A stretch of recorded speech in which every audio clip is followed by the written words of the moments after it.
সুপ্রিয় মুসল্লিবৃন্দ, গত সপ্তাহে আপনারা যে বিষয়টি লক্ষ্য করেছেন যে জামাত ইসলামের আমির সাহেব জালিমদেরকে ক্ষমা করে দিয়েছেন। ক্ষমা মানে ওটা ক্ষমা নয়, বরং আইন নিজের হাতে আমরা উঠিয়ে নেব না, কিন্তু আমরা তাদেরকে, অপরাধীদেরকে আইনের হাতে উঠিয়ে আমরা দেব। আমরা চাই বিচার। এই বিচার আপনারা চান কি না? তো এই সম্পর্কে কোরআন আল কারিমের মধ্যে আয়াত রয়েছে, যেমন সূরা মায়েদার 44 নম্বর আয়াত, ওয়াকাতাবনা মানে কি? আমি লিখে দিয়েছি, অর্থাৎ আমি আইন করে দিয়েছি। আইন করেছেন কে? আল্লাহ পাক নিজে আইন করলেন। ওয়াকাতাবনা আলাইহিম ফিহা আন্নান নাফসা বিন-নাফসি, জীবনের বিনিময়ে জীবন। যারা আমাদেরকে হত্যা করেছে তাদেরও আমরা ফাঁসি চাই। ফাঁসি চান কিনা? ফাঁসি চান কিনা? অবশ্যই ফাঁসি চান। এদেশের হাজারো তাওহীদ জনতা শুধুমাত্র ইসলামী সংগঠন করে। এই অপরাধে এই জালিম শেখ হাসিনা সরকার তাদেরকে বিভিন্ন কায়দায় হত্যা করেছে, খুন করেছে, গুম করেছে। গুমের শিকার বাংলাদেশের হাজারো মানুষ, ঠিক কিনা বলুন? সুতরাং এদের আমরা বিচার চাই। খুনের বদলা খুন। বলে আইনা বিল আইন, চোখের বদলে চোখ। যারা আমাদের চোখগুলো উপড়িয়ে নিল, ইসলামের বিচার হচ্ছে তাদেরও কি উপড়িয়ে নিতে হবে? চোখ উপড়িয়ে নিতে হবে।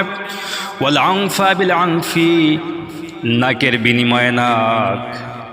যদি কেউ আপনাকে ক্ষমতার অপব্যবহার করে নাকে একটা ঘুষি মারে, এখন আপনিও একটা ঘুষি মারবেন। এটাই হচ্ছে আইন। এর আগেও তো আমি এটা বলেছি, এর আগে বলে দিই, এর আগে অসংখ্যবার বলা হয়েছে।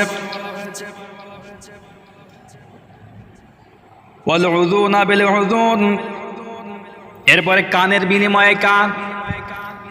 যদি জালেমেরা আপনার একটা কান কেটে দেয়, তাহলে প্রতিশোধ গ্রহণ করতে গিয়ে আপনিও জালেমের কয়টা কান কাটবেন?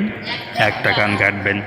অসিন্না বিসিন্নি, দাঁতের বিনিময়ে দাঁত। যদি আপনার থাপ্পড় মেরে একটা দাঁত ভেঙে দেয়, তাহলে আপনিও কয়টা ভাঙবেন? একটা। কিন্তু যদি আপনি আবার দুইটা ভাঙেন, তাহলে কি হয়ে যাবে? জুলুম হয়ে যাবে। এটা হচ্ছে ইসলামের আইন। কোনো ছাড় নেই। হ্যাঁ, ছাড় দেওয়া যায় যারা স্থানীয়ভাবে ছোটোখাটো চামচা, যারা এরা বোঝে না, টাকার পেছনে দৌড়ায়, যে যেদিকে টাকা সেদিকেই যায়, তো এদের আপনারা ক্ষমা করে দিবেন, মন থেকে ভালোবাসবেন। কিন্তু যারা দাগি অপরাধী, ওই সমস্ত এমপিগুলো, মন্ত্রীগুলো, তাদের কোনো ছাড় হবে না। আপনারা দেখেছেন তারা কতটা ঘৃণিত।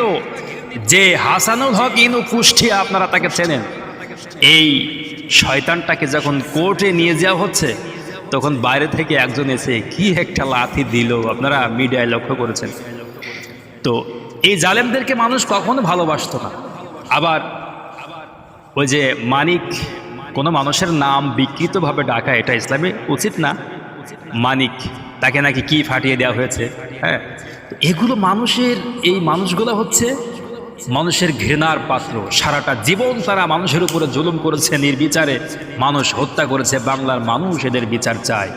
কোরআন আল কারিমের বিচার অনুযায়ী তাদেরকে বিচার করতে হবে। আর যারা কোরআন অনুযায়ী বিচার করে না, তাদের ব্যাপারে রব্বুল আলামিন বলে দিয়েছেন, ওয়ামান লাম ইয়াহকুম বিমা আনজালাল্লাহু ফাউলাইকা হুমুল কাফিরুন। তারা কাফের। যারা কোরআন অনুযায়ী যারা বিচার করলো না, রায় দিল না, তারা হলো সরাসরি কাফের। এটা কি মোল্লার কথা না আল্লাহর কথা?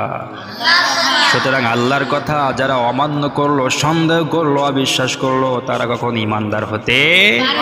এই জন্য কোরআন আল কারিমের প্রথম দিকে আল্লাহ বলছেন, যালিকাল কিতাবু লা রাইবা ফীহ। যালিকাল কিতাব, এটা এমন একটা কিতাব, এমন একটা গাইড বুক, লা রাইবা ফীহ, যার মধ্যে বিন্দুমাত্র কোনো সন্দেহ নেই। সন্দেহ তো, ভুল তো দূরের কথা। আগে মানুষ কোনো জিনিস ভুল ধরতে হলে আগে সন্দেহ করতে হয়, তারপর তদন্তের মাধ্যমে ভুল ধরা পড়তেও পারে, নাও পারে। কোরআন এমন একটি কিতাব, ভুল তো দূরের কথা, বিন্দুমাত্র কোনো সন্দেহ নাই, সন্দেহ নাই। এই জন্য প্রিয় মুসল্লিবৃন্দ, আপনাদের সিদ্ধান্ত নিতে হবে, আপনারা জালিমের পক্ষে থাকবেন নাকি যারা বাংলার জমিনে কোরআনের রাজ কায়েম করতে চায়, আপনারা তাদের পক্ষে থাকবেন। অবশ্যই আপনারা কোরআনের পক্ষেই থাকবেন।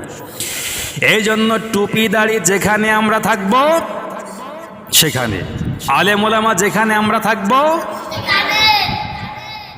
আপনারা নামাজি মানুষ, একজন নামাজি মানুষ কখনো বেনামাজের পেছনে স্লোগান দিতে পারে না। আপনারা নেতা মানবেন কাকে? বিশ্বনবীকে নেতা মানবেন। আল্লাহর কসম করে বলি, বাংলাদেশে নিজামী সাহেব, গোলাম আজম সাহেব, মুজাহিদ সাহেব, আল্লামা সাইদি সাহেবকে আমরা নেতা মানি না। আমরা নেতা মানি একজনকে, তিনি মুহাম্মদ রাসূলুল্লাহ সাল্লাল্লাহু আলাইহি ওয়াসাল্লাম। আমরা ওনাকে নেতা মানি। আর ইনারা হচ্ছেন আমাদের দায়িত্বশীল। যে যত ইসলামের পক্ষে বেশি কাজ করবে, আল্লাহ পাক তাকে বেশি মহব্বত করবেন, তাকে ভালোবাসবেন, এটা বুঝতে হবে। আর এছাড়া যারা আছে তারা তো মানুষকে নেতা মানে। আর তাই কেউ বলে আমি অমুক নেতার আদর্শে বাস্তবায়ন করতে চাই, আবার কেউ বলে আমি অমুক নেতার আদর্শ বাস্তবায়ন করতে চাই। আর আমরা বলি আমরা বাস্তবায়ন করতে চাই একজন ব্যক্তির, তিনি মুহাম্মদ সাল্লাল্লাহু আলাইহি ওয়াসাল্লাম। ওনার আদর্শ আমরা বাস্তবায়ন করতে